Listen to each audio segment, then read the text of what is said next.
கோழி பான் செட்டப் பண்ண போகிறோம். செடி இன்னைக்கு நம்ம வந்து ஸ்லாப்லேருந்து ஒரு ஃப்ரிட்ஜ் பாக்ஸ் செட் பண்ணிட்டு உள்ளே சூப்பரான பேம்பு மாதிரி இருக்கிற ஒரு செடியெலாம் வச்சுட்டு நிறைய கோழி காப்ஸ்லாம் நிறைய 6 கோழி காப்ஸ் வாங்கிட்டு வந்துருக்குறேன். என் தங்கச்சி வந்து தான் தண்ணி விட போகிறா.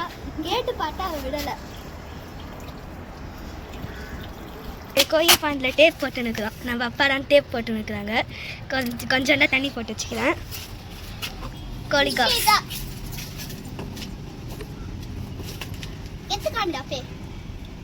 கோழி காப்ஸ் நம்ம வந்து இப்போ ஃபிஷ்ஷை பிடிச்சி விட போகிறோம். இது வந்து எல்லோ கலரில் சூப்பராக இருக்குது. நான் ரொம்பவே துள்ளுது. விட்டுட்டோம். ரொம்ப ஃபாஸ்ட்டாக போடு. அதுக்கடுத்து ஒயிட் கலர் பிடிக்கலான்னு தான் எய்ம் பண்ணுறேன். ஆனால் அது வர மாட்டேங்குது.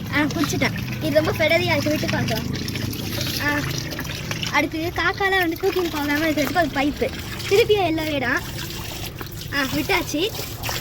அதுக்கடுத்து ஒரு கோல்டு. இந்த கோல்டு பின்னாடி ஒயிட் இருக்குதுனால அது இந்த ஒயிட் தான். அதே நான் பிடிச்சிக்கிறேன். நம்ம வந்து டர்பீஸ் கொடி இந்த மாதிரி இருக்கிற செடியெல்லாம் கீழே இருந்ததுனால மீனுங்களாம் வெயிலில் காயாமல் இருக்கிறதுனால எடுத்து இங்கே வச்சிட்டோம். மீனுங்களாம் இங்கெல்லாம் இருக்குது. 6 மீன் மொத்தமாக எல்லாமே ஒன்றா